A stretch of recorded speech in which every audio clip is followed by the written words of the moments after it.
বিশ্বের সবথেকে বড় কন্টেনারবাহী জাহাজ। 3টা স্ট্যান্ডার্ড সাইজ যে ফুটবল গ্রাউন্ড, ম্যাক্সিমাম স্পিড সেটা হবে 22.5।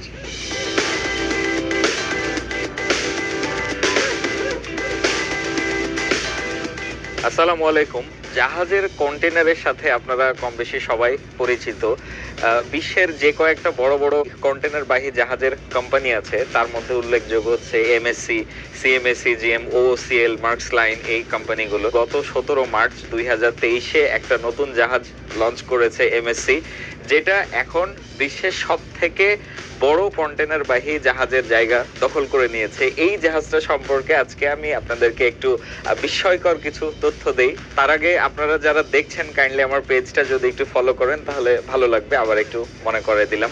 তো যাই হোক, এই নতুন যে জাহাজটা, এই জাহাজটার নাম হচ্ছে এমএসসি ইরিনা। এমএসসি হচ্ছে company name, Mediterranean shipping company. এটা সুইজারল্যান্ড বেসড একটা কোম্পানি। তো এই জাহাজটার যে দৈর্ঘ্য সেটা হচ্ছে 399.99 মিটার বা 400 মিটার বলা যায়। প্রস্থ হচ্ছে 61.3 মিটার এবং এটার যে কন্টেইনার ধারণ ক্ষমতা 24,346 টিইইউ। টিইইউ হচ্ছে এটা একটা ইউনিট ব্যবহার করা হয়। এটার মানে হচ্ছে 20 ফুট ইকুইভ্যালেন্ট ইউনিট। সাধারণত কন্টেনারগুলো 20 ফিট এবং 40 ফিটের হয়ে থাকে। তো একটা 20 ফিটের যে কন্টেনার এটাকে ইউনিট ধরা হয়।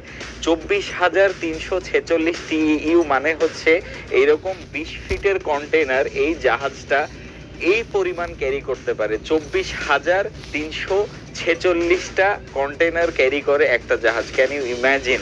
এটা হচ্ছে নতুন একটা রেকর্ড। এই জাহাজের যে ডেক এরিয়া, সেই এরিয়াটা 24,000 স্কোয়ার মিটার। আর একটা খুব মজার ব্যাপার হচ্ছে এই জাহাজ